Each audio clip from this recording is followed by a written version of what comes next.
크리스토퍼 아저씨가 들려주는 성경 이야기 8번째. 비유로 가르치시다. 오늘은 어디인가? 갈리스 호숫가라네. 오서갑세. 난 이럴 줄 알고 씨 뿌리는 일도 어제 미리 다 해놓았다네.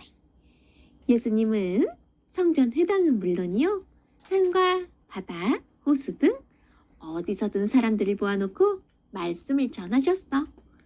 한마디로 예수님은 슈퍼스타였어.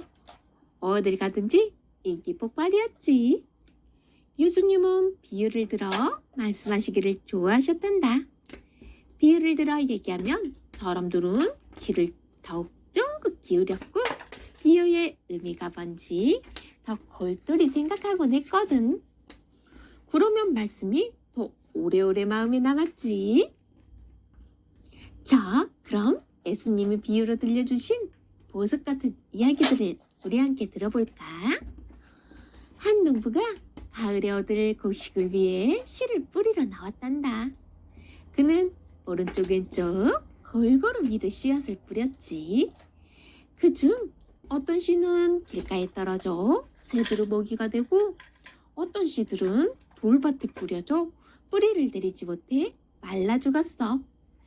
또 어떤 씨들은 가시덤불 속에 떨어졌지. 하지만 어떤 씨들은 아주 비옥한 땅에 떨어져 30배, 60배, 100배의 열매를 맺었어.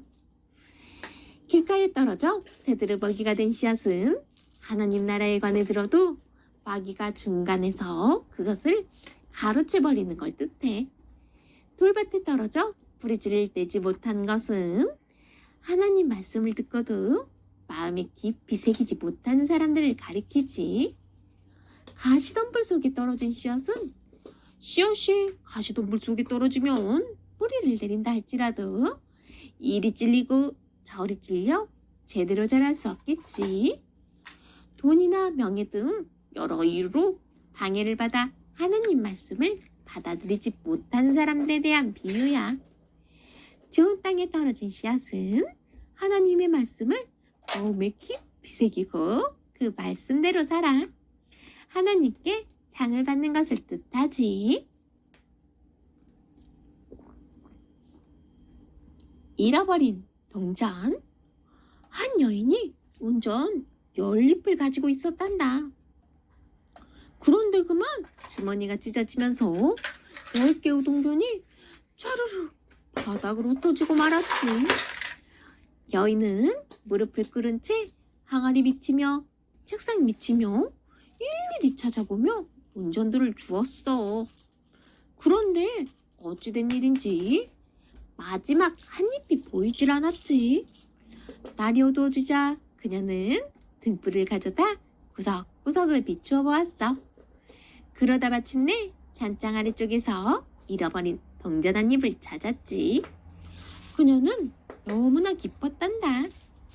이 이야기는 하나님을 떠나 잘못을 저지르며 살았던 사람이 죄를 뉘우치고 돌아왔을 때 하나님께서 이처럼 기뻐하신다는 말씀이야. 돌아온 아들. 아주 넓은 땅을 가진 부유한 농부가 있었어. 그는 나중에 두 아들에게 똑같이 재산을 나눠줄 생각이었지.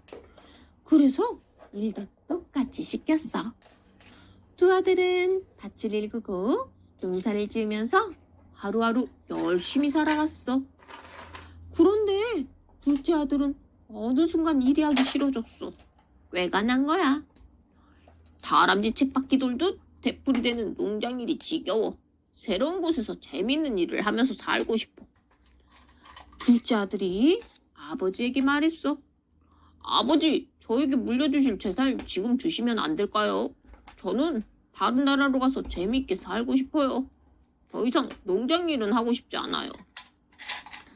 아버지는 마음이 무척 아팠지만 아들의 고집을 꺾지는 못했어. 아버지에게 유산을 미리 챙겨받은 둘째 아들은 그 길로 짐을 꾸려 집을 나갔지. 떠나는 아들이 뒷모습을 보며 아버지는 눈시울을 붉혔어. 잘 가라, 아들아. 아버지의 마음을 아는지 모르는지 둘째 아들은 그저 신이 났어. 야호! 이제 내 세상이다. 더 이상 농사를 짓지 않아도 돼. 그는 다른 나라로 가서 매일 즐겁게 놀고 흥청망청 돈을 썼지. 동네 사람들을 불러 모아 큰 잔치도 자주 열고 비싼 물건도 많이 샀어. 돈을 펑펑 쓰니 그 곁에는 언제나 사람들이 북적였지. 그는 행복했어. 놀고 먹는 게 이렇게 즐거운데 그동안 왜 그리 힘들게 일을 했지? 그런데 이렇게 마냥 놀고 먹는 사이 물려받은 재산은 손가락 사이로 모래가 빠져나가듯 슬슬슬 빠져나가고 있었단다. 가져온 돈이 바닥을 보일 때쯤 더 큰 문제가 생겼어. 심한 가뭄이 그가 사는 곳을 덮은 거야. 온 땅이 바짝 말라 먹을 것 구하기가 하늘의 별따기인데 주머니마저 텅 비어버리니 한순간에 살 길이 막막해졌지. 아, 이러다가 굶어 죽겠어. 동냥이라도 해야겠다. 내 잔치에 초대되었던 사람들을 찾아가 봐야겠어. 설마 나를 모른 척하진 않겠지? 내가 좋은 물건도 많이 선물했는데. 그는 아는 사람을 찾아가 쾅쾅쾅 문을 두드렸어. 하지만 빈털터리가 된 그를 반가워하는 사람은 없었어. 다들 그를 모른 척하거나 매정하게 그의 곁을 떠나버렸지. 실망한 그는 줄임배를 부여잡고 마을 어귀에 한참을 주저앉아 있었어. 안 되겠다. 굶어 죽지 않으려면 일자리라도 구해야겠어. 결국 그는 돼지를 씻기고 먹이고 돌보는 일을 하게 되었어. 그 일은 보통 고된 게 아니었지. 고약한 냄새와 힘든 노동을 참아낸 뒤 그가 손에 쥐는 건 줄임배를 채우기에도 턱없이 부족한 아주 적은 양의 식량뿐. 급기야 그는 때때로 돼지 먹이통까지 기웃거리는 신세가 되고 말았지. 이 지경이 되자 고향 생각이 간절해졌어. 고향에서는 종들도 빵과 포도주를 배불리 먹는데. 그는 고민하고 또 고민한 끝에 결정을 내렸어. 아버지께로 다시 가야겠어. 아들로 받아달라고 하긴 면목이 없으니 종이라도 되게 해달라고 부탁해야겠어. 고향으로 돌아가는 그 꿀은 말할 수 없이 누추했어. 옷과 신발은 다 낡아 헤어져 겨우 걸칠 수 있을 정도였고 먼 길을 걷는 사이 온몸은 상처투성이가 되었지. 저 멀리 고향집이 어렴풋이 보이자 갑자기 발걸음이 무거워졌어. 고향집 문턱을 밟아보지도 못하고 쫓겨나는 건 아닐까? 더러 겁이 났지. 하지만 아버지와 집이 너무도 그리웠기에 용기를 냈어. 마침내 집에 거의 다다랐을 때 저만치서 누군가 그의 이름을 부르며 반가이 달려오는 것이 보였어. 그는 혹 잘못 본 게 아닌가 연신 두 눈을 비볐지. 멀리서 두 팔을 벌리고 한다름에 뛰어오는 사람은 그가 그토록 그리워한 아버지였어. 아버지. 아버지는 만신창이가 된 아들을 꼭 안아주었어. 아들아, 네가 돌아왔구나. 잘 왔다. 그래, 잘 왔어. 달은 어떤 말을 하거나 꾸짖지 않았지. 아들은 아버지 품에 안겨 아이처럼 팡팡 울었어. 아버지, 잘못했어요. 아버지 말씀을 안 듣고 떠난 저를 용서해 주세요. 저는 아버지 아들 될 자격이 없습니다. 그러니 아버지 종이라도 되게 해주세요. 무슨 말이냐? 네가 이렇게 건강하게 돌아온 것만으로도 나는 기쁘다. 아버지는 다시 한번 아들을 꼭 안아준 뒤 종들에게 말했어. 가장 좋은 옷을 가져다 내 아들에게 입히고 새 신발을 신기거라. 살찐 송아지를 잡고 양도 잡아라. 아버지는 마을 사람들을 불러다가 큰 잔치를 열었지. 인간을 향한 하나님의 사랑이 바로 집 나간 아들을 기다리는 아버지 마음과도 같단다. 인간을 어리석은 모습까지도 사랑으로 용서하시고 꼭 안아주시는 하나님 마음 말이야. 양을 잃은 목자. 양을 100마리나 기르는 목자가 있었단다. 한 마리 한 마리가 그에게는 다 자식처럼 소중했어. 그는 낮이면 양들을 이끌고 나가 넓고 푸른 들판에 풀어놓았지. 양들이 편안히 뛰어노는 동안 목자는 양들에게서 잠시도 눈을 떼지 않았단다. 혹시라도 늑대에게 물려가지는 않을까? 바위 틈에 발이 끼지는 않을까? 너무 멀리 가는 바람에 길을 잃지는 않을까? 신경을 바짝 곤두세우고 지켜봤지. 해가 지면 양들을 불러 모아 안전한 우리 안으로 들어가게 하는 것도 목자의 일이었어. 밤이면 늑대의 습격을 받을 염려가 더욱 커졌으니까. 그날도 해질녘 기대자 목자는 양들을 불러 모았어. 삑! 뿔뿔이 흩어져 풀을 뜯던 양들도, 목이 말라 물을 먹고 있던 양들도 목자의 신호를 듣고 하나 둘 모여들었지. 양들이 우리 앞에 이르자 목자는 평소 하던 대로 양들의 숫자를 셌어. 하나, 둘, 셋, 98, 99, 99. 거기서 끝? 어찌된 일인지 한 마리가 보이지 않았어. 몇 번을 다시 세어보아도 양은 99마리였지. 목자는 얼른 99마리의 양을 우리 안으로 들여보내고 헐레벌떡 들판으로 뛰어나왔어. 어디로 간 걸까? 길을 잃은 걸까? 늑대에게 물려간 건 아닐까? 풀을 뜯던 들판을 지나 목을 죽이던 시냇가에도 가보았지만 양은 없었어. 아주 멀리까지 가보았지만 양은 보이질 않았지. 목자는 기진맥진한 채 그만 자리에 주저앉고 말았어. 온갖 두려운 생각이 다 들었지.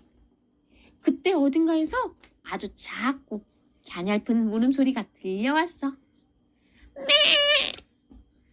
목자는 자리에서 벌떡 일어나 소리가 나는 쪽으로 갔어.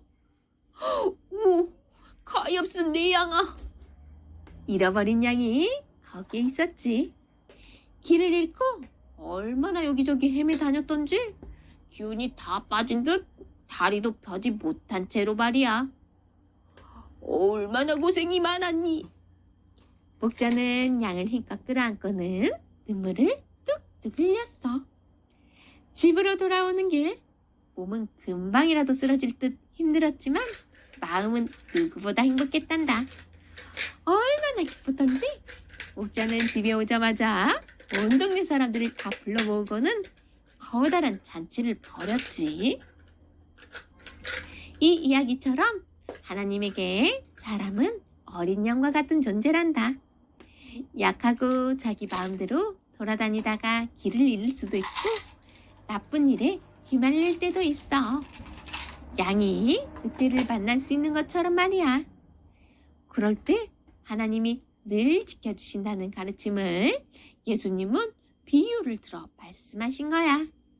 예수님이 비유로 들려주시는 이야기들은 쉽고 재미있어서 사람들 귀에 쏙쏙 들어왔단다. 엄마 아빠 손을 잡고 온 어린아이도, 허리가 굽은 할아버지도, 공부를 많이 하지 못한 사람도 다 알아들을 수가 있었지.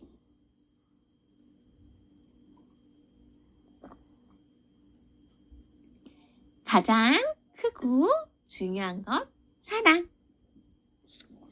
예수님이 죄로 가득한 세상을 변화시키기 위해 가장 중요하게 여기셨던 것은 바로 사랑이란다. 예수님은 제일 먼저 온 정성과 마음을 다해 주 너의 하나님을 사랑하라 고 하셨어. 그 다음에 내 이웃을 내 몸과 같이 사랑하라 라고 하셨지. 또 진심으로 용서하는 것이 얼마나 중요한지를 가르치셨으며, 대접받고 싶으면 너희가 먼저 남을 대접하라 라고 말씀하셨어. 예수님은 어린아이와 과부, 아픈 사람, 가난한 사람 등 약한 자를 특별히 더 사랑하셨단다. 사람들은 예수님을 보며 진정한 사랑을 배워나갔지. 예수님이 가시는 곳에는 아이들도 무척 많았단다. 대부분 부모를 따라온 아이들이었지. 부모들은 아이들의 손을 잡아 끌고는 예수님께로 앞다투어 나왔어. 제 아이를 축복해 주세요. 제 아이에게 먼저 축복 기도를 내주세요. 안 그래도 복잡한 주의가 더욱 소란스러워지자 참다 못한 제자들이 부모들을 꾸짖듯 말했어. 저리 가세요. 가시라고요. 예수님은 바빠서 어린아이들까지 일일이 만나주실 시간이 없어요. 실망한 부모들과 아이들이 어깨가 축 처진 채 돌아설 때 예수님의 엄한 목소리가 들려왔어.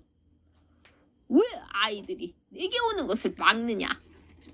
제자들이 멈칫하며 돌아보자 예수님께서 말씀을 이으셨어. 하늘나라는 이런 아이들의 것이다. 어서 아이들을 내게 데려오너라. 야호! 아이들은 두 팔을 벌리며 예수님께로 달려갔지. 어떤 아이는 예수님 무릎 위에 앉았고 어떤 아이는 어깨에 매달렸지. 목만을 타는 아이도 있었단다. 예수님은 기차 타고 발을 대시기는커녕 헐헐 웃으며 아이들을 한 명 한 명 다 안아주셨어. 하늘나라 이야기도 아주 재미있는 동화처럼 들려주셨지. 그리고 한 사람 머리 위에 손을 얹어 축복 기도를 해주셨단다. 누가 참된 이웃인가? 어떤 남자가 예루살렘에서 여리고로 내려가고 있었어. 집도 없고 지나다니는 사람들도 거의 없는 외딴 길이었지. 그는 왠지 모를 서늘한 예감에 발길을 재촉했어. 이때 갑자기 길 옆 풀숲에서 바스락거리는 소리가 나더니 강도들이 뛰쳐나왔어. 강도들은 그가 가진 것을 다 빼앗은 뒤 마구 때리고 다시 숲으로 달아나 버렸지. 그는 피투성이가 된 채 길거리에 버려졌어. 그때 마침 제사장 하나가 그쪽으로 다가왔어. 제사장은 강도당한 사람을 발견했지만 못 본 척하고 이내 다른 길로 돌아가 버렸지. 거룩한 제사장 옷에 피가 묻지는 않을까? 아니면 머뭇거리다가 자기까지 강도를 당하지는 않을까 두려웠던 거야. 얼마 뒤 다행히 또 한 사람이 두벅두벅 그쪽으로 걸어왔어. 이번엔 성전에서 제사장을 돕는 일을 하는 레위 사람이었지. 레위 사람은 강도 만난 사람을 보는 순간 흠칫 놀라며 잠시 머뭇거렸어. 하지만 그 또한 어떤 조치도 취하지 않고 그대로 발길을 옮겼지. 마지막으로 사마리아 사람이 나귀를 타고 그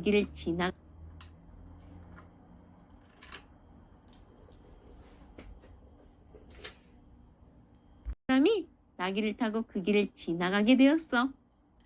강도 만난 사람은 모든 것을 포기한 채 눈을 감았지. 이제 꼼짝없이 죽었구나. 이스라엘 사람과 사마리아 사람은 서로 원수처럼 지내는 사이였거든.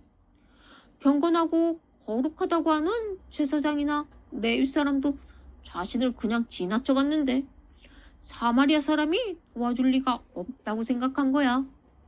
그런데 이 사마리아 사람은 그를 보더니 즉시 나귀를 세우고는 천천히 그에게 다가갔어. 사마리아 사람은 안쓰러운 표정으로 그의 몸 여기저기를 살피더니 조금씩 물을 흘려 목을 축여주었어. 그런 다음 상처 부위를 올리브 기름과 포도주로 씻어낸 뒤 전으로 정성껏 싸매고는 조심스럽게 그를 부축해 근처 여관으로 데려갔어. 중요한 일이 있어 그 옆을 지킬 수 없었던 사마리아 사람은 한참 동안 고민했지. 이 사람을 혼자 두고 갈 수는 없어. 결국 그는 여관 주인에게 충분한 돈을 쥐어주며 말했지. 저분을 잘 돌봐주세요. 혹시라도 돈이 부족하면 제가 돌아오는 길에 드리겠습니다. 강도 만난 사람은 사마리아 사람의 정성스러운 보살핌 덕에 목숨을 건질 수 있었지. 이야기를 마친 뒤 예수님이 사람들에게 부르셨단다. 자, 여러분은 이 세 사람 중 누가 강도 만난 사람의 참된 이웃이라고 생각하시나요? 사마리아 사람입니다. 맞습니다. 이 이야기를 마음에 새기고 선한 사마리아 사람처럼 살아가세요. 사람들은 서로를 바라보며 이렇게 말했어. 아프거나 가난하거나 어려운 일을 당하는 사람이 있다면 기꺼이 도와주라는 말씀이시지? 그래? 우리도 그렇게 살아갑시다. 용서할 줄 모르는 종.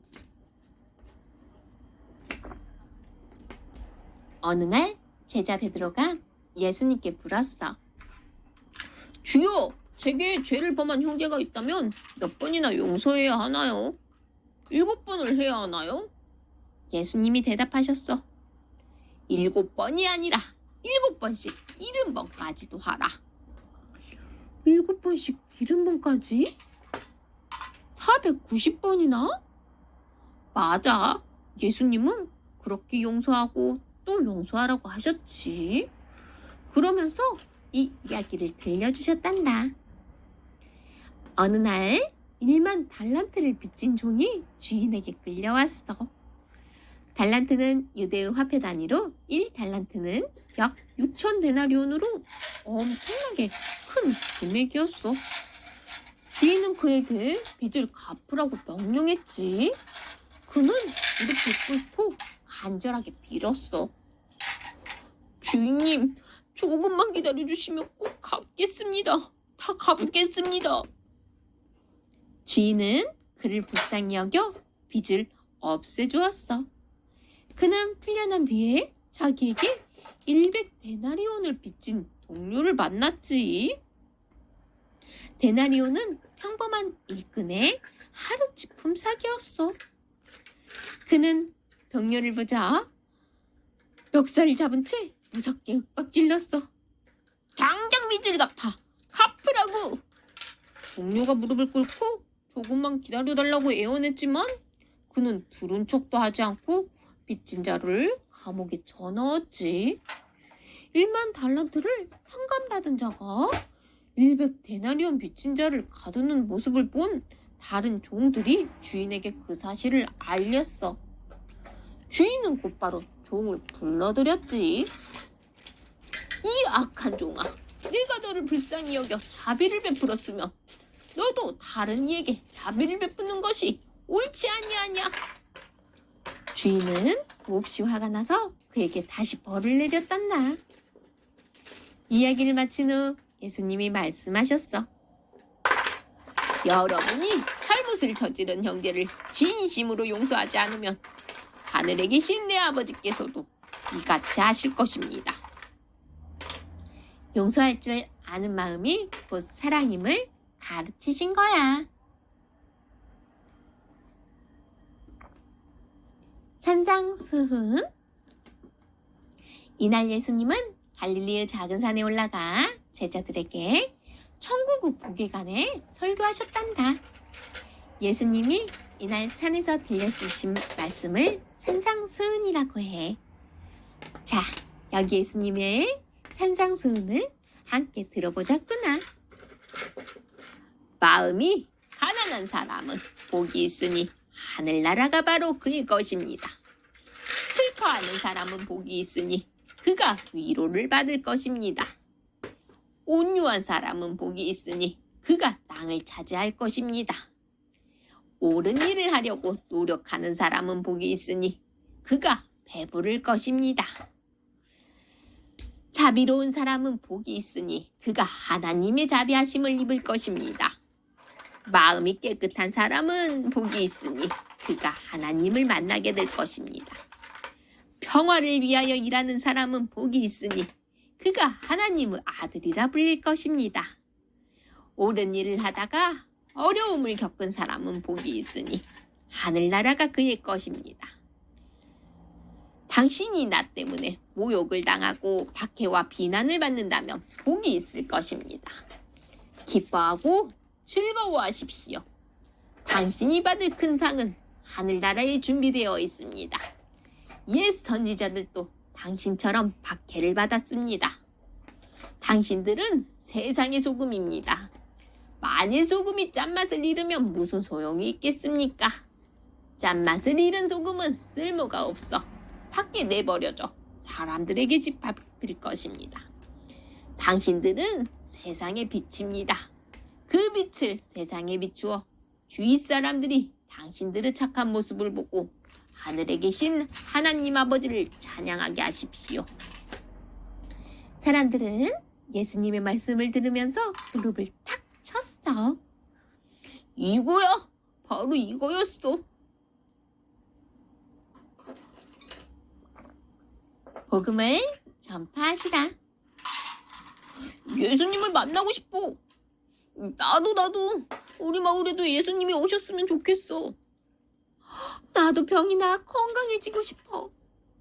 예수님의 말씀을 듣고 싶어하고 예수님의 능력을 필요로 하는 사람들은 곳곳에 넘쳐났어. 하지만 몸이 10개라면 모를까? 예수님 혼자서는 도저히 감당하실 수가 없었지. 그렇다고 그냥 모른 척 하실 분이 아니잖아. 예수님은 바로 이때를 위해 12명의 제자를 뽑으신 거야. 예수님은 제자들에게 병 고칠 능력을 주시고 그들을 이 마을 저 마을로 보내셨지. 하나님 나라가 가까이 왔습니다. 회개하세요. 죄를 뉘우치고 올바르게 살아가세요. 제자들은 예수님의 가르침에 따라 복음을 전하고 귀신을 쫓아내기도 했어. 수많은 병자들을 고쳐주기도 했지. 일을 마친 뒤에는 예수님께 돌아와 자신들이 행한 일들과 그곳에서 일어난 변화에 대해 말씀드렸단다. 너희들이 있어 참 든든하구나. 수고했다. 예수님은 제자들을 보며 크게 기뻐하셨어.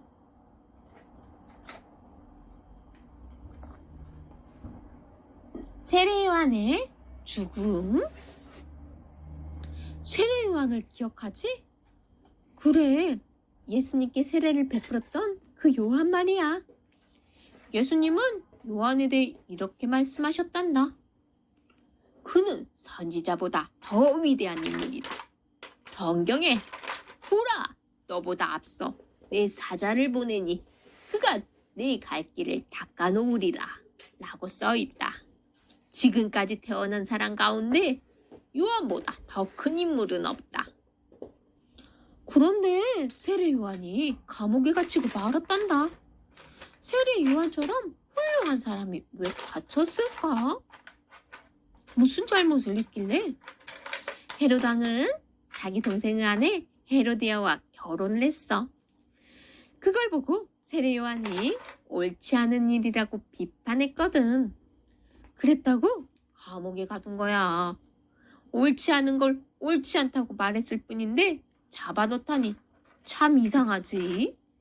헤롯은 요한을 당장이라도 죽이고 싶었지만 그를 선지자라고 굳게 믿고 있는 사람들의 시선이 두려웠어. 그래서 감옥에 가도 분위기를 살펴보았지. 얼마 후 헤롯 왕의 생일이 되었어. 생일 잔치가 열리는 날 헤로디아의 딸인 살로메가 손님들 앞에서 춤을 추었지. 화려하고 아름다운 춤사위에 감탄한 왕은 살로메에게 무엇이라도 선물하고 싶었지. 원하는 것이 있다면 무엇이든 말해보아라. 내가 다 늘어주마. 살로메는 당장 어머니 헤로디아에게 가서 물어보았지. 어머니, 무엇을 원한다고 대답해야 할까요? 헤로디아가 말했어. 세례 요한을 죽여달라고 하여라. 자기의 왕을 비판한 세례 요한이 괘씸해서 내내 그를 죽일 기회만 노리고 있었던 헤로디아는 바로 지금이다 싶었지. 갑작스레 그 말을 전해 들은 헤롯은 깜짝 놀랐어. 어쩐담. 아직은 때가 아닌데. 하지만 수많은 사람들이 보는 앞에서 약속을 했으니 지키지 않을 수가 없었어. 그랬다가는 자기의 권위가 바닥에 떨어질 테니까. 결국 헤롯이 신하들에게 명령했지. 세례 요한을 죽이거라. 예수님보다 앞서 예수님이 오실 것을 전하러 온 위대한 세례 요한은 이토록 어이없게 죽음을 당하고 말았단다. 세례 요한의 시신은 제자들이 걷어다가 장례를 치러주었지. 장례를 치르는 동안 눈물과 통곡이 끊이질 않았단다. 이 일을 전해 듣고는 예수님도 큰 슬픔에 빠지셨지. 아까운 사람을 잃었구나. 5,000명을 먹이신 예수님. 예수님은 조용한 곳에서 좀 쉬고 싶어 제자들과 함께 배를 타고 갈릴리 호수 건너편 외딴 곳으로 가셨어. 하지만 어떻게 알았는지 그곳에도 이미 많은 사람들이 모여 있었지. 모인 사람은 자그만치 5,000명도 넘었어. 우리 예수님이 좀 쉬셔야 하는데. 제자들은 사람들을 돌려보내고 싶었지만 예수님 마음은 달랐어. 예수님 말씀을 듣기 위해 호수 건너 이 먼 곳까지 온 사람들을 그냥 돌려보낼 수 없었지. 예수님은 또다시 힘을 내 말씀을 전하셨단다. 예수님의 말씀은 시간이 어떻게 가는지 모를 정도로 놀랍고 재미있었어. 말씀을 듣다 보니 어느덧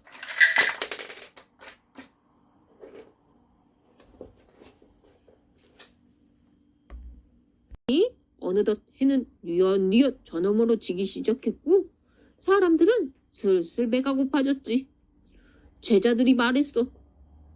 예수님, 날이 저물었으니 사람들을 돌려보내야 할 것 같습니다. 그렇습니다. 사람들이 배고파하는데 이곳엔 먹을 것도 없습니다. 예수님이 말씀하셨어. 너희가 저들에게 먹을 것을 주어라. 네? 저희가요? 어떻게? 제자들은 어안이 벙벙했어. 50명도 아니고 500명도 아니고 자그만치 5,000명을 어떻게 먹이라는 건지 당최 알 수가 없었지. 예수님이 뒤를 쭉 둘러보시더니 다시 말씀하셨어. 무리 중에 먹을 것을 가져온 자가 있는지 알아보아라. 한 소년이 가져온 보리빵 5개와 생선 2마리가 있습니다. 그래, 알았다. 사람들을 모여 함께 하여라. 제자들은 여전히 어리둥절했지만 예수님이 시킨 대로 했어. 제자들의 안내에 따라 사람들이 삼삼오오 모여 앉자 예수님은 소년의 빵과 생선을 2손에 들고는 하늘을 우러러보며 감사기도를 드리셨단다. 그러고 나서 빵을 조금씩 떼어 제자들에게 건네셨어. 이 빵을 사람들에게 나누어 주어라. 제자들은 예수님이 떼어주시는 빵 조각을 바구니에 담아 사람들에게 나누어 주었지. 이때 놀라운 일이 일어났단다. 아무리 주고 또 주어도 빵이 줄어들지 않는 거야. 5,000 넘는 사람들이 다 배불리 먹었는데도 말이지. 예수님은 생선도 똑같은 방법으로 나누어 주셨어. 생선은 부족하지 않았을까? 전혀. 이날 5천 명 넘는 사람들이 배불리 먹고도 빵과 생선은 12바구니나 남았단다. 키 작은 삭개오. 세리 삭개오는 키가 아주 작았어. 그래서 키 작은 삭개오라고 불렸지. 세리가 뭔지 아니? 세리란 로마 황제에게 바칠 세금을 거두러 다니는 사람이야. 그런데 이 세리들이 돈을 걷어 로마 황제에게 바치기만 하는 게 아니라 때때로 자기 주머니를 챙기기도 했단다. 세금을 걷어 남의 나라 황제에게 바치는 것도 미운데 자기 주머니까지 챙겨 배를 불리니 세리를 바라보는 사람들의 눈은 곱지 않았어. 그러다 보니 삭개오 옆엔 친구라고는 없었지. 삭개오는 돈은 많았지만 누구보다 외로웠어. 어느 날 삭개오가 사는 마을에 예수님이 오셨어. 사람들은 모두 들떠 거리로 뛰어나갔지. 삭개오도 예수님을 보러 나갔어. 사실 삭개오는 누구보다 간절하게 예수님을 만나고 싶어 했단다. 예수님을 만나 그동안의 잘못을 다 얘기하고 용서받고 싶어. 예수님이라면 내 얘기를 들어주실 거야. 예수님이라면 내 친구가 되어주실 거야. 거리는 이미 예수님을 만나러 나온 사람들로 발 디딜 틈이 없었어. 북적이는 사람들 틈을 어렵사리 비집고 들어갔지만 키 작은 삭개오는 예수님을 볼 수가 없었지. 까치발을 해봐도 펄짝펄짝 뛰어 올라봐도 아무 소용이 없었어. 어떻게 하지? 어떻게 하면 예수님을 잘 볼 수 있을까? 삭개오는 고민 끝에 탁 무릎을 쳤어. 그는 그 주위를 둘러보더니 크고 튼튼한 그 무화과 나무 쪽으로 달려갔지. 설마? 그래, 맞아. 나무 위로 올라가기로 한 거야. 나무를 타면서 손이 까지기도 하고 하마터면 미끄러질 뻔도 했지만 삭개오는 포기하지 않았단다. 예수님을 볼 수만 있다면요, 더한 것도 할 수 있었지. 삭개오는 마침내 나무 위 높은 곳까지 올라가 가장 굵은 가지 위에 앉았단다. 물론 예수님이 아주 잘 보이는 것에 말이야. 우와, 예수님이 저기 계시는구나. 삭개오는 정말 기뻤어. 금방이라도 외로움이 나을 것만 같았지. 조금 뒤에 믿을 수 없는 일이 일어났단다.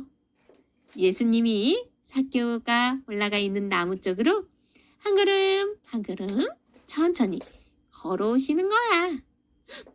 내가 잘못 본 걸까? 삭개오는 두 눈을 비볐어. 그 사이 예수님은 더 가까이 나무 바로 아래까지 보셨어. 예수님은 삭개오를 올려다보며 말씀하셨단다. 삭개오야, 내려오너라. 네가 오늘 밤 너의 집에서 머물고 싶구나. 삭개오는 이번엔 귀를 의심했어. 예수님이 지금 내게 얘기하신 게 맞아? 예수님은 정말로 삭개오에게 말씀하신 거란다. 삭개오는 얼마나 기뻤던지 높은 나무 위에서 펄쩍 뛰어내렸어. 예수님, 감사합니다. 어서 저희 집으로 가세요. 그 모습을 본 많은 사람들이 볼멘 소리를 냈어. 아니, 이게 무슨 일이래? 그러게 말이야. 세리삭개오가 얼마나 나쁜 짓을 많이 했는데 예수님은 왜 저런 사람의 집에 가시는 거야? 정말 이해할 수가 없네. 이런 얘기를 다 듣고도 예수님은 삭개오 집으로 향하는 발걸음을 멈추지 않으셨어. 또 삭개오 집에 잠깐 들르기만 한 것이 아니라 저녁도 함께 드셨지. 게다가 하룻밤 묵으신다니. 삭개오는 마치 꿈을 꾸는 것처럼 행복했어. 삭개오가 예수님께 말했어. 예수님, 그동안 저는 많은 잘못을 저질렀어요. 옳지 않은 방법으로 빼앗은 돈이 있다면 4배로 돌려주고 제가 가진 것의 절반을 가난한 사람들과 나눌게요. 예수님이 삭개오에게 말씀하셨어. 오늘 밤 구원이 이 집에 이르렀도다. 예수님의 사랑을 알게 되고 구원을 받은 이날 삭개오는 진짜 부자가 되었단다. 마음이 행복한 진짜 부자 말이야. 그런데 궁금한 거 하나. 예수님은 왜 삭개오 집으로 가신 걸까? 혹시 지난날 삭개오가 저지른 잘못을 모르셨던 건 아닐까? 아니, 다 알고 계셨어. 하지만 잘못을 얘기하고 용서받고 싶어 하던 삭개오 마음도 예수님은 알고 계셨단다. 나무 위에 올라가면서까지 예수님을 만나려고 했던 그 간절한 마음을 말이야. 그래서 그에게 기회를 주신 거야. 사실 사람들은 누구나 잘못을 하잖니. 예수님은 사람들이 자기 잘못을 돌아보고 용서를 구하기를 바라셔. 예수님을 만나 변화된 삭개오처럼 말이지. 죽음을 준비하시다.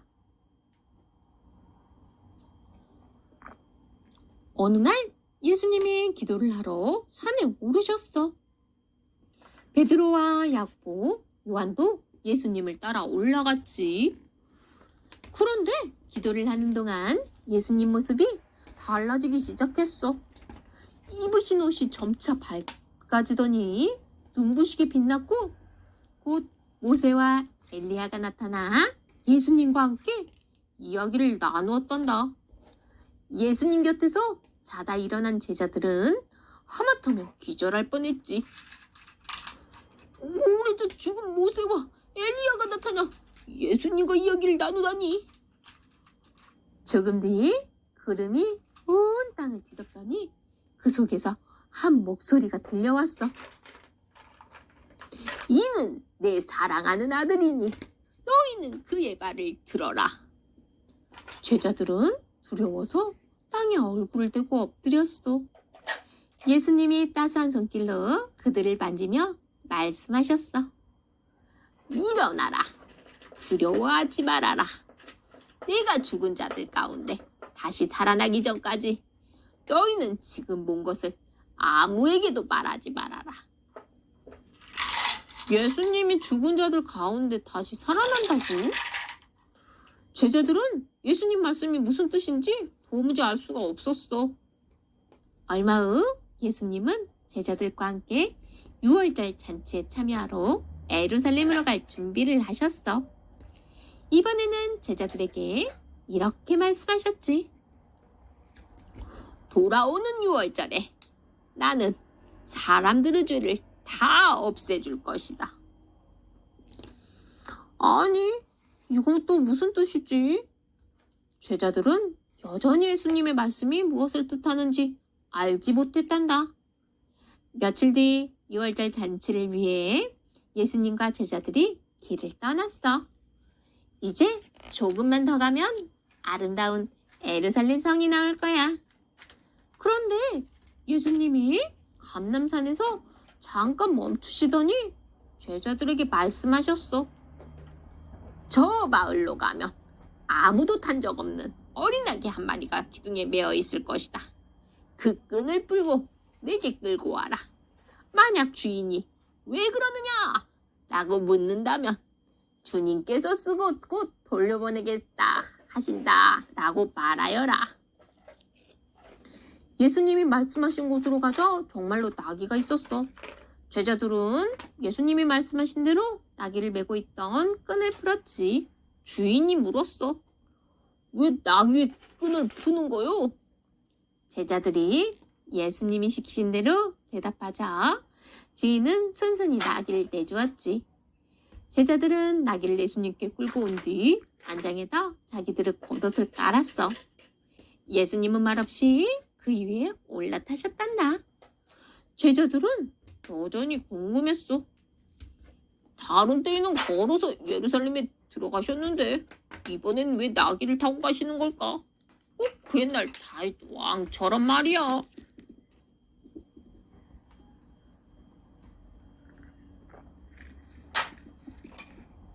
에루살렘에 들어가시다. 이날 에루살렘 거리는 엄청난 인파로 가득했어. 사람들은 손에 종려나무 가지를 들고 설렘과 기쁨이 가득한 얼굴로 누군가를 기다렸지. 길바닥에는 옷과 나뭇가지가 정성스럽게 깔려 있었단다. 얼마 후 거리가 더욱 시끌시끌해지더니 저 멀리서 누군가 나귀를 타고 오는 모습이 희미하게 보였어. 나귀를 탄 사람의 모습이 점점 뚜렷해질수록 사람들의 환호 소리도 커졌지. 우와, 예수님이시다. 호산나 이스라엘의 왕이여. 호산나 주의 이름으로 오시는 이요. 나귀를 타고 오시는 이는 바로 예수님이었어. 수많은 사람들이 종려나무 가지를 흔들며 예수님을 뜨겁게 환영했단다. 그 모습은 마치 초록빛 파도가 일렁이는 것처럼 멋졌지. 어떤 사람은 덩실덩실 춤을 추었고 어떤 사람은 하늘을 향해 힘차게 주먹을 주워 올렸어. 왜 이렇게 기뻐했을까? 에루살렘 사람들은 자신들을 로마의 압제에서 구세주를 간절히 기다려왔어. 사람들은 예수님이 성경에 오래전 기록된 그 구세주일 거라 믿었지. 그리고 바로 오늘 예수님이 오신 거야. 이분은 우리를 로마에서 해방시켜 주시고 우리 새 왕이 되실 거야. 이제 우린 자유야. 그때까지도 이들은 예수님이 하나님의 아들이며 인간을 죄로부터 구원해 주실 분이라는 생각은 못했어. 그저 정치적인 왕을 원했을 뿐. 그런데 이들 틈에는 예수님이 오신 걸 기뻐하지 않는 무리가 있었어.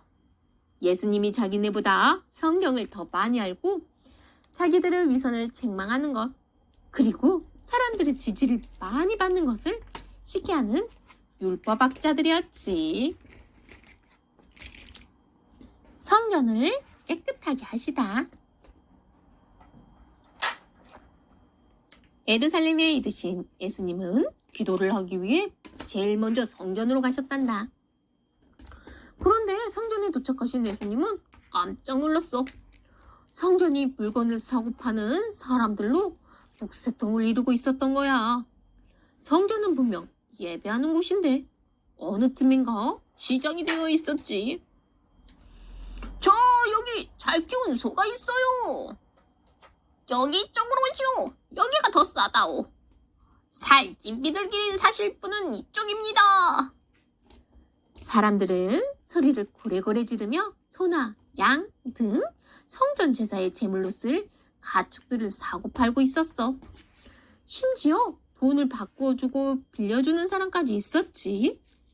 예수님은 화가 많이 나셨어. 이곳은 하나님께 기도하는 거룩한 성전이다. 너희가 이곳을 가축시장이요 도둑들의 소굴로 만들었구나. 당장 여기를 떠나거라. 예수님이 이렇게 화를 내시는 걸 제자들은 그전에 본 적이 없단다. 예수님은 장사꾼들의 상을 뒤엎으시고 채찍을 휘둘러 소와 양들을 성전 밖으로 내보내셨어. 또 새장을 열어 새들을 날려보내셨지. 예수님이 얼마나 엄하게 꾸짖으셨던지 장사꾼들은 한마디도 못하고 슬슬 뒷걸음질 치면서 성전을 빠져나갔어. 다시 깨끗해진 성전에서 예수님은 경건하게 예배를 드리고 아픈 사람을 치료하셨어. 예배당 한편에서는 어린아이의 찬양 소리가 울려 퍼졌지. 그 모습을 본 제사장들은 기분이 부쩍 나빠졌어. 성전에서만큼은 자기들이 주인이라고 생각하고 있었는데 마치 예수님이 주인인 것처럼 보였거든. 혹시나 자리를 빼앗길까 불안하기도 했지. 결국 이들은 율법학자와 짜고 예수님을 없앨 방법을 궁리하기 시작했다.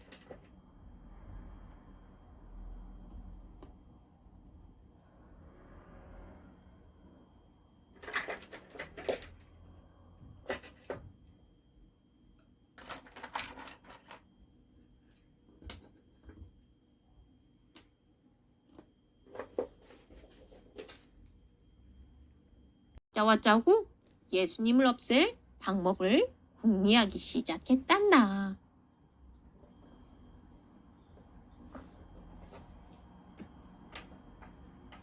제사장들을 꾸짖으시다. 이튿날 예수님이 성전을 거닐고 계실 때 제사장들과 율법학자들이 다가와 물었어. 당신은 무슨 권한으로 이런 일들을 하시오? 이 권한을 준 자가 누구요?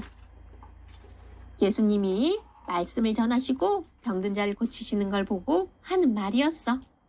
그러자 예수님이 말씀하셨지. 나도 당신들께 묻겠습니다. 당신들이 내 질문에 대답한다면 나도 당신들이 궁금해하는 것에 대답해드리지요. 세례 요한이 사람들에게 세례를 베푼 것은 하나님이 주신 권한입니까? 아니면 사람들이 준 권한입니까? 당황한 제사장들과 율법학자들은 얼른 뒤로 돌아가 자기들끼리 말을 맞췄지. 가만히 있어봐. 우리가 그 권한을 준 이가 하나님이라고 하면 예수는 그런데 왜 그를 믿지 못합니까? 할 거야. 사람에게 권한을 받았다고 하면 이번엔 요한을 선지자라고 확신하는 사람들이 가만히 있지 않겠지. 대답하기가 곤란하니 차라리 모른다고 합시다. 그들은 자리로 돌아와 말했어. 잘 모르겠어. 그러자 예수님이 말씀하셨어. 그렇다면 나도 무슨 권한으로 이 일을 하는지 말하지 않겠습니다. 예수님은 또 이렇게 말씀하셨어. 내가 분명히 말하겠소. 세리와 죄인들이 당신들보다 하나님 나라에 들어가기가 쉬울 것이요. 제사장들과 율법학자들은 화가 머리끝까지 치밀어 올랐어. 예수님은 왜 그런 말씀을 하신 걸까? 제사장들은 성전에서 일하는 사람들이고 율법학자들은 성경을 연구하는 사람들이야.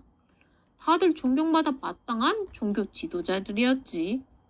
하지만 그들은 겉으로만 거룩한 척할 뿐.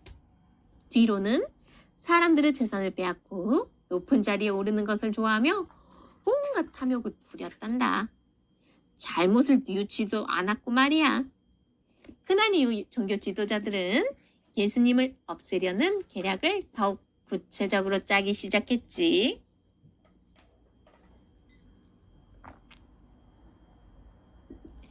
열 처녀 이야기. 제자들은 이 땅에 하나님의 나라가 언제 이루어질지 궁금했단다. 예수님, 하나님의 나라는 언제 어떻게 올까요? 예수님은 대답 대신 이야기를 하나 들려주셨어. 한밤중에 등불을 들고 신랑을 맞이하러 나간 10 처녀가 있었단다. 제자들은 눈을 동그랗게 뜨고 예수님 이야기를 들었지. 당시에는 신부가 결혼을 하면 신부 측에서 신랑을 맞이하러 들러리를 내보내는 풍습이 있었어.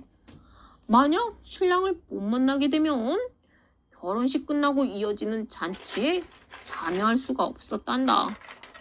이 이야기 속 10명의 처녀가 바로 그 들러리였지. 10명의 처녀 가운데는 5은 어리석었고 5은 지혜로웠다. 어리석은 5 처녀는 등불을 가지고 가면서 여분의 기름을 가지고 가지 않았단다. 지혜로운 5 처녀는 등불과 함께 여분의 기름을 준비하였지. 그런데 한참을 기다려도 신랑이 오지 않자 처녀들은 꾸벅꾸벅 졸다가 그만 잠이 들었단다. 한밤중 누군가 외치는 소리가 들렸지. 신랑이 오고 있으니 나와서 맞이하시오. 처녀들은 서둘러 일어나 등불을 준비했지. 어리석은 처녀들이 지혜로운 처녀들에게 말했어. 우리의 등불이 꺼져가는구나. 너희의 기름을 좀 나누어다오. 그러나 슬기로운 처녀들은 안 돼. 그러면 우리도 너희도 기름이 모자랄 거야. 차라리 기름 장수에게 가서 사가지고 오는 게 낫겠어. 어리석은 처녀들이 기름을 사러 간 사이에 신랑이 도착했단다.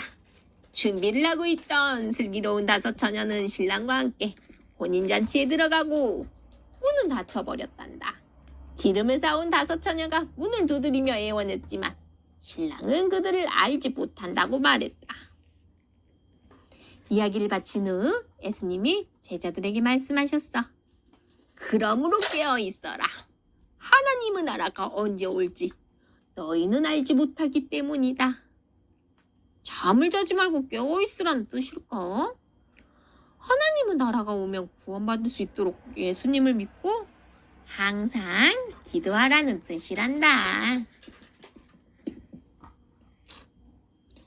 옥합을 깨트려. 6월절을 며칠 앞둔 어느 날 예수님은 제자들과 함께 베다니를 방문하셨어. 베다니는 예수님이 죽은 나사로를 살리셨던 곳이야.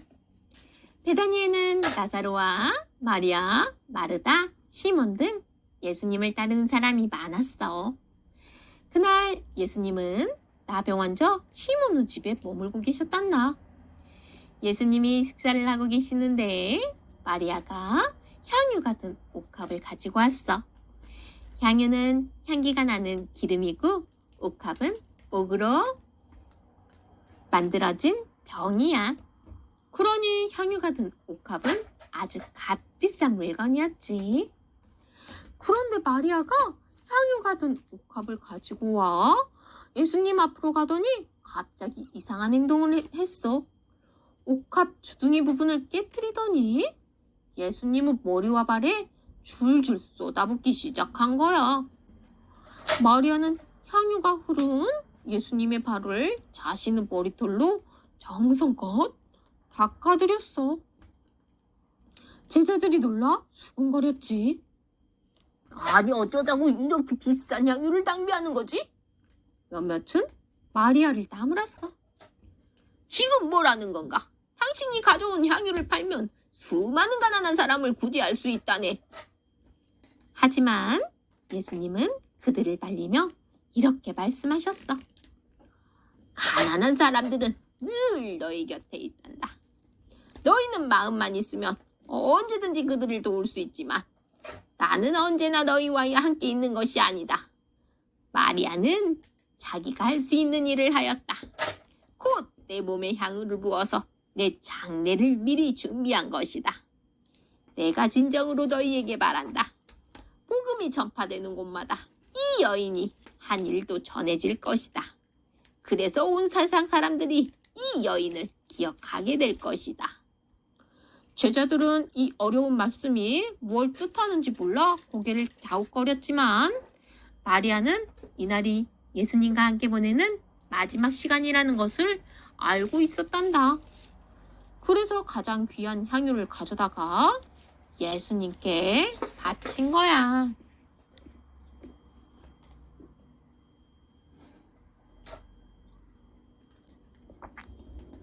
마지막 저녁 식사. 무교절 첫날 저녁 예수님이 제자들과 함께 식탁에 둘러앉으셨어. 무교절은 유대인 달력으로 1월 15일부터 21일까지 일주일, 이스라엘 백성들이 애굽을 나올 때 받은 고난과 하나님의 은혜를 기념하는 절기로 이때는 누룩 없는 빵을 먹는단다. 그런데 어떤 일인지 식사를 하기 전 예수님이 자리에서 일어나더니 겉옷을 벗고 수건을 가져다 허리에 두르셨어. 무엇 하시려는 거지? 잠시 후 제자들은 깜짝 놀랐어. 예수님이 물이 담긴 대야를 가져오더니 무릎을 꿇고 제자들의 발을 씻기는 거야.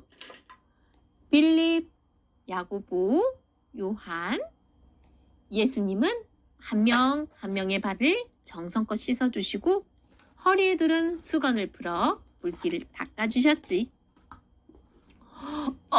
주님, 어찌 주님께서 우리의 발을... 예수님은 아무 말 없이 제자들의 발을 닦아주실 뿐이었지. 마침내 제자들의 발을 다 씻기신 뒤 예수님이 말씀하셨단다. 내가 너희의 발을 씻어준 것처럼 너희도 서로의 발을 씻어주거라. 그리고 서로 사랑하거라.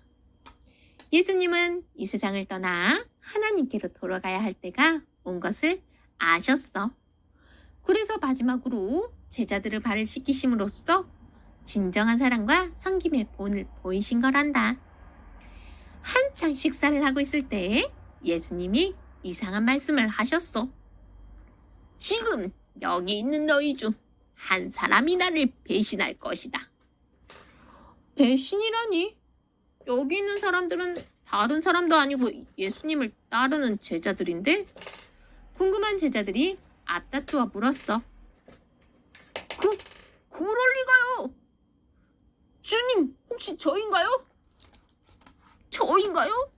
제자들은 크게 두려워하며 서로의 얼굴을 쳐다보았어.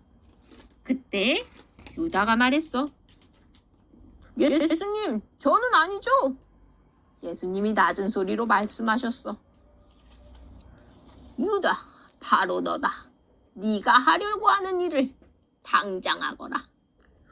유다는 갑자기 얼굴이 푸르락푸르락해지더니 자리에서 벌떡 일어나 그 방을 나갔단다.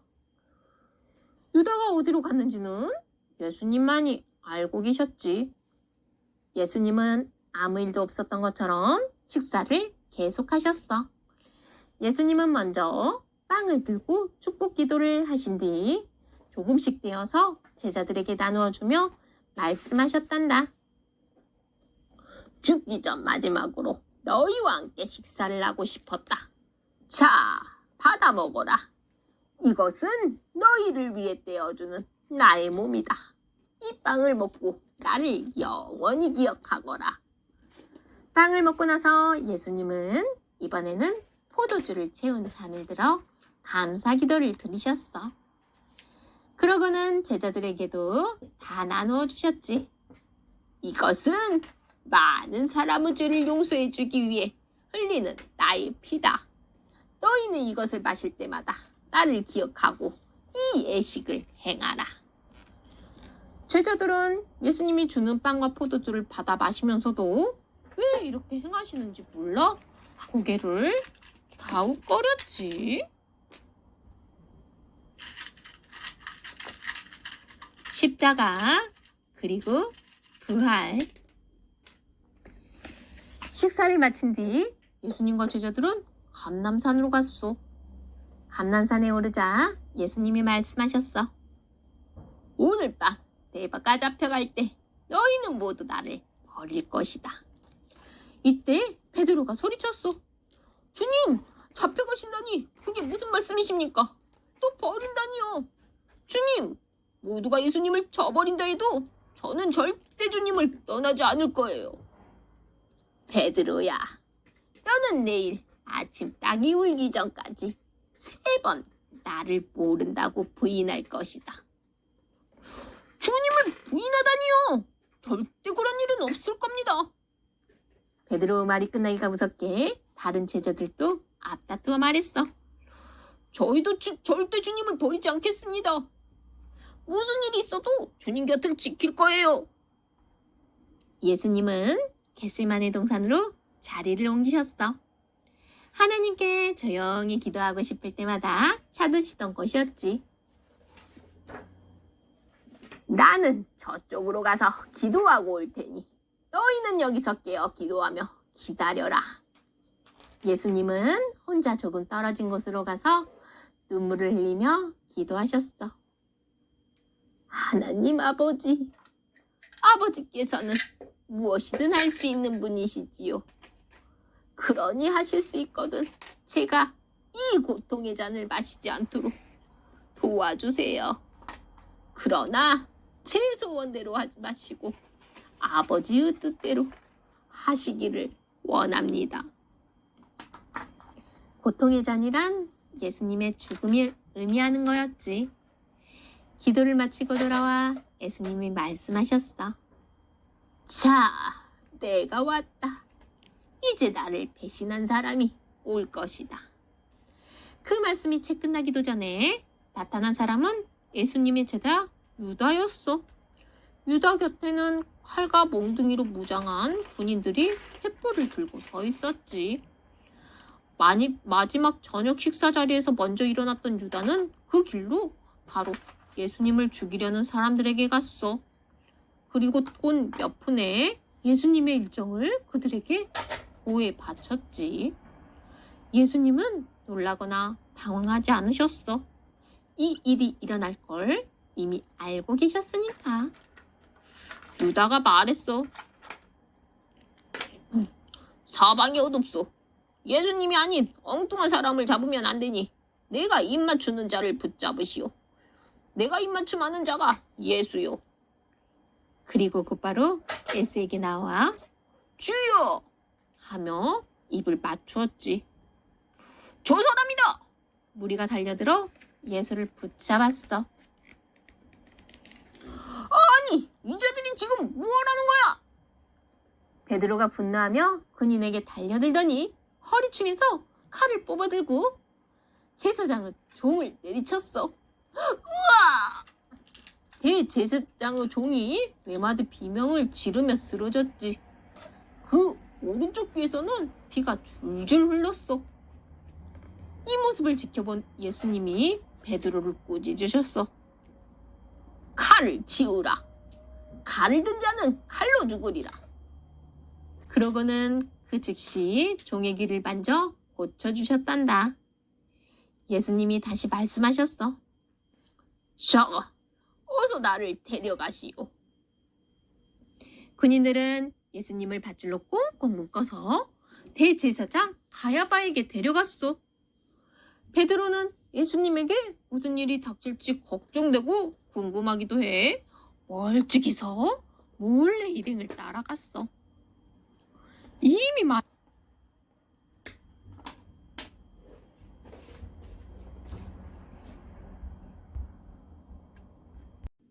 이미 많은 사람들이 가야바의 집 마당에 모여 앉아 있었지.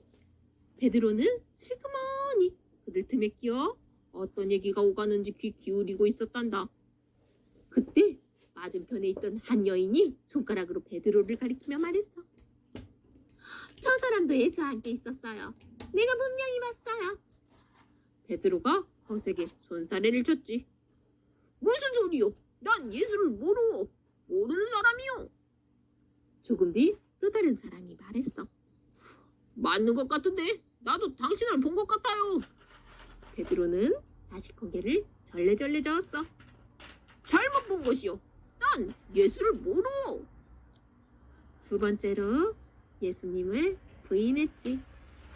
마지막으로 또 한 사람이 나서며 쐐기를 박았어. 확실해요. 저 사람은 예수와 함께 있었어. 아니라니까. 왜 그러시오? 절대 아니요. 베드로는 길길이 뛰며 불같이 화를 냈지. 베드로가 세 번째로 예수님을 부인했을 때 닭이 울기 시작했단다. 닭 우는 소리에 정신이 번쩍 든 베드로는 자리를 피해 밖으로 나갔어. 그러고는 어두운 새벽 하늘을 올려다보며 가슴을 치며 울었지. 날이 밝자 종교 지도자들이 보여 예수님을 질문했어. 그들은 당장이라도 예수님을 없애고 싶었지만 예수님이 죄를 지었다는 증거를 찾지 못한 상태였지. 또 그들에게는 예수님을 죽일 권한도 없었단다. 이스라엘이 로마의 지배를 받고 있으니 죄를 판단하고 벌을 내리는 것은 로마 정부가 알아서 할 일이었지. 종교 지도자들은 예수님을 빌라도 총독에게 데리고 갔어. 빌라도는 예루살렘을 다스리는 로마 군인들의 우두머리였지. 빌라도가 예수를 끌고 온 자들에게 물었어. 이 사람이 무슨 잘못을 저질렀어? 자기가 하나님의 아들이라고 하면서 사람들을 선동합니다. 또 자기가 이스라엘의 왕이랍니다. 이스라엘의 왕은 로마 왕제인데 말이에요. 그러니 이 사람은 중죄인입니다. 이 사람을 십자가에 못 박아야 합니다. 십자가라니? 벌 중에서도 가장 끔찍한 형벌인 십자가에 못 박아야 한다고? 빌라도는 고개를 갸웃거렸어. 아무리 봐도 또 이것저것 물어보고 알아보아도 이 사람에게는 죄가 없어 보였거든. 빌라도는 판결을 내렸지. 사람에게는 죄가 없어. 이 사람을 풀어주시오. 그러자 제사장들과 율법 학자들이 펄쩍 뛰며 소리를 질렀어. 안 됩니다. 그는 큰 죄를 지었습니다. 그를 십자가에 매달아야 합니다. 어떤 판결이 내려질까 궁금해서 뒤따라왔던 사람들도 덩달아 소리쳤어. 십자가에 못 박아라. 못 박아라. 아니, 그런데 저들은 불과 일주일 전만 해도 예수님을 환영하며 종려나무 가지를 흔들던 사람들이잖아. 어찌 된 일이지? 그들은 예수님이 모든 것을 할 수 있는 분이라고 생각했어. 실제로 수많은 사람을 치료하고 심지어 죽은 사람을 살리기까지 하셨으니까. 그런데 이렇게 하나 한 번 안 하고 무기력하게 꿀려가는 모습에 적잖이 실망한 거야. 그것이 하나님의 뜻인 줄 꿈에도 몰랐던 거지. 빌라도는 구름대같이 몰려들어 함성을 질러대는 사람들을 보자 덜컥 겁이 났어. 저들의 뜻대로 하지 않았다가는 자기가 되레 큰 봉변을 당할 것 같았거든. 그래서 다시 판결을 내렸지. 예수를 십자가에 못 박으시오.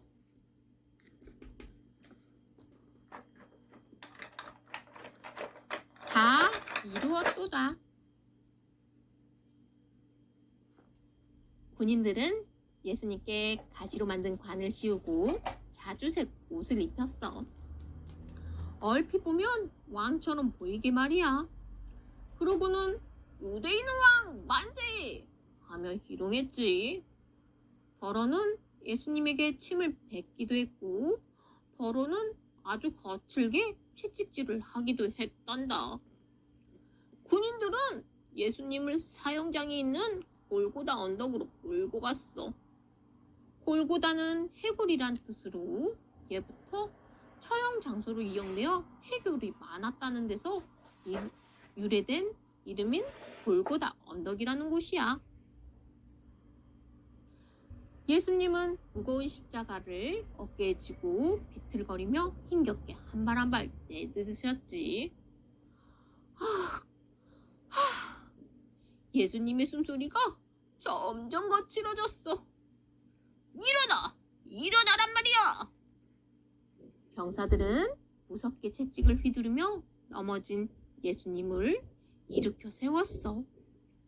채찍에 붙은 쇠조각이 온몸을 찢고 핥히어 예수님의 온몸은 피투성이가 되고 말았지. 마침내 골고다 언덕에 이르자 군인들은 예수님을 십자가에 매달았어.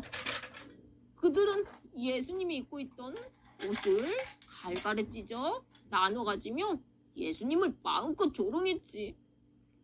그러고는 예수님은 두 손과 두 발에 무참히 못을 박았어. 쾅! 쾅! 못이 박힐 때마다 예수님의 얼굴이 고통으로 일그러졌어. 온몸에서는 피땀이 흘러나왔지. 예수님의 어머니 마리아는 hun증을 틈에서 그 모습을 지켜보며 남몰래 울음을 삼키고 있었어. 예수님은 왜 당장이라도 못을 빼고 나와 자신을 모함한 사람들을 벌주지 않으셨을까? 물론 예수님에게는 그럴 능력이 있었어. 하지만 예수님은 그러지 않으셨어. 십자가에 달려 돌아가심으로 사람들의 죄를 깨끗하게 하시는 것이 하나님의 뜻이요. 예수님이 이 땅에 오신 목적이기 때문이지. 그래서 그 얼통당토 않는 모함에도 순순히 끌려가 십자가에 달리신 거야. 그날 예수님이 매달리신 십자가 옆에는 2개의 십자가가 더 있었단다. 그 십자가에는 끔찍한 짓을 저지른 강도 2사람이 달려 있었지. 그중 한 사람이 예수님에게 비열한 웃음을 지어 보이며 말했어. 응, 당신이 세상을 구할 왕이면 우리도 좀 구원해 보이시지. 그러나 다른 한 사람은 자신의 죄를 진심으로 뉘우치고 있었어. 그가 예수님께 부탁했어. 예수님, 당신은 아무 죄가 없으시다는 걸 압니다. 부디 하늘나라에 가실 때 저를 기억해 주세요. 예수님이 힘겹게 고개를 돌리며 그에게 말씀하셨어. 오늘 네가 나와 함께 저 하늘나라에 가 있을 것이다. 조금 뒤 엄청난 일이 일어났단다. 그때가 한낮이었는데 갑자기 온 세상이 캄캄한 어두움으로 뒤덮이더니 성전의 지성소를 맡고 있던 휘장이 쫙 찢어진 거야. 우와! 이게 어떻게 된 일이야? 사람들은 두려움에 사로잡혀 서로를 의지한 채 벌벌 떨었어. 한낮에 찾아온 칠흑 같은 어두움은 3시간 동안이나 계속되었단다. 예수님은 그 긴 시간 동안 십자가에 매달린 채 살을 찢는 고통을 견뎌내셨지. 오후 3시가 되었어. 아버지여, 제 영혼을 아버지 손에 맡깁니다. 예수님은 마지막 한마디를 남기신 뒤 마침내 숨을 거두셨단다. 다 이루었도다. 부활하신 예수님. 예수님 당시의 무덤은 지금과 달랐단다. 그때는 동굴 같은 곳을 무덤으로 삼아 그 안에 시신을 두고 커다란 바위로 입구를 막았지. 니고데모와 요셉은 예수님의 시신을 깨끗하게 닦고 모시천으로 청청껏 감싸 무덤 안에 잘 모셨어. 옆에서 그들을 돕던 여인들은 상처투성이가 된 예수님의 몸을 보면서 하염없이 흐느꼈단다. 제자들이 밖으로 나온 뒤 무덤은 다시 돌문으로 굳게 닫혔지. 예수님이 돌아가신 지 3일째 되는 날 이른 새벽, 막달라 마리아는 아직 채 가시지 않은 어둠을 뚫고 예수님의 무덤을 찾아갔어. 무거운 돌을 어떻게 굴리지? 누가 좀 굴려주면 좋을 텐데. 그런데 무덤에 도착했을 때 마리아는 깜짝 놀라고 말았어. 무덤 입구를 막았던 돌은 저만치 굴러가 있고 무덤이 관이 열려 있었던 거야. 아니, 이게 어떻게 된 일이지? 마리아는 새하얗게 질린 얼굴로 시몬 베드로와 예수님께서 사랑하시던 제자들에게 달려갔어. 그녀가 떨리는 목소리로 말했지. 무덤 문이 열려 있어요. 예수님의 시신을 누가 가져갔나 봐요. 어떻게 해요? 그 말을 듣고 베드로와 또 다른 제자가 황급히 예수님 무덤으로 달려가 무덤 안팎을 샅샅이 뒤져보았어. 정말로 예수님의 시신은 보이질 않았어. 다만 예수님이 계셨던 자리에는 예수님의 몸을 감쌌던 삼배자락과 예수님의 머리를 싸맸던 수금만이 곱게 개어진 채 놓여 있었지. 제자들이 어찌된 일인지 확인하기 위해 마을로 돌아간 뒤 마리아는 무덤 앞에 주저앉아 펑펑 울기 시작했어. 얼마나 지났을까? 눈물이 그렁그렁한 채 무덤 안을 들여다본 마리아는 깜짝 놀랐어. 예수님의 시신이 있었던 자리에 흰 옷을 입은 천사 둘이 앉아있는 게 아니겠어? 천사들이 마리아에게 물었지. 여자여, 왜 울고 있나요? 누가 우리 주님의 시신을 가져갔어요. 마리아는 더 이상 말을 잇지 못하고는 힘없이 동그란 여기저기를 둘러보았지. 그때 무덤 한쪽에 서 있던 누군가 마리아에게 말을 걸어왔어. 왜 울고 있느냐? 누구를 찾고 있느냐? 눈물 때문에 앞이 제대로 보이지 않았던 마리아는 그를 동산을 지키는 사람이라고만 생각했어. 당신이 혹시 예수님을 모셔갔나요? 그렇다면 예수님이 어디 계신지 알려주세요. 제발요. 이때 그가 살며시 몸을 굽히며 아주 부드러운 목소리로 말했지. 마리아야, 나다. 귀에 익은 그 따뜻한 목소리에 마리아는 얼른 눈물을 닦았어. 아니, 당신은 그래, 그분은 바로 예수님이셨단다. 마리아가 반가운 마음에 예수님을 붙잡으려고 다가가자 예수님이 고개를 가로저으며 말씀하셨어. 마리아야, 나를 잡지 말거라. 나는 아직 하나님 아버지께 올라가지 못했다. 너는 가서 나의 제자들에게 나를 보았다고 전하거라. 그리고 내가 곧 아버지께 올라갈 것이라고 전하거라. 네네, 예수님 그럴게요. 마리아는 곧바로 마을로 달려가 제자들에게 이 모든 것을 이야기했어. 예수님이 다시 살아나셨어요. 부활하셨다고요. 예수님은 곧 다시 우리 앞에 나타나겠다고 하셨어요. 마지막으로 나타나시다. 예수님은 그 후 엠마오로 가는 두 제자에게도 베드로에게도 나타나셨단다. 베드로를 만나 예수님을 3번이나 부인한 그를 용서한다고 말해주셨지. 예수님의 두 손과 두 발에는 못자국이 뚜렷이 남아있었어. 하루는 예수님을 직접 만나지 못한 제자들이 모여 앉아 예수님이 부활하신 소식을 나누고 있었어. 예수님은 그날 그 자리에도 나타나셔서 그들과 함께 식탁에 앉아 음식을 드시며 많은 이야기를 들려주셨단다. 돌아가시기 전과 조금도 다르지 않았지.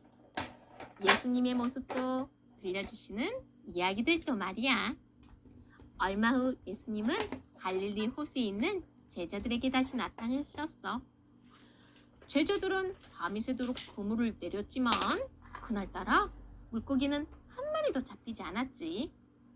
날이 밝아올 무렵 저 멀리 호숫가에 서 있던 누군가 말했어. 배 오른쪽에 그물을 던져보아라. 제자들은 그가 시키는 대로 배 오른쪽에 그물을 던졌지. 얼마 뒤 깜짝 놀랄 만한 일이 일어났어.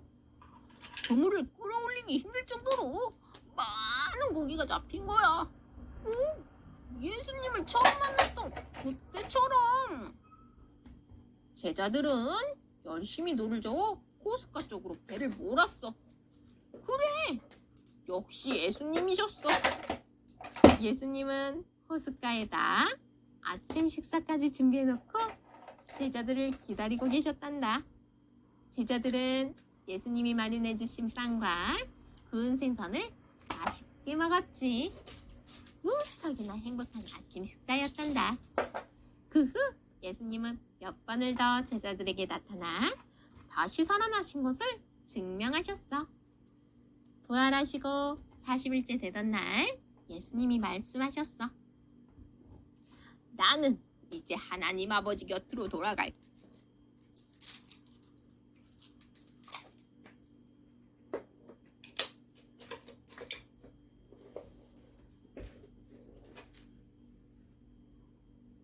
하나님 아버지 곁으로 돌아갈 것이다. 그러나 슬퍼하지 말아라. 내가 너희에게 성령님을 보낼 것이다. 성령님이 너희와 늘 함께 계시면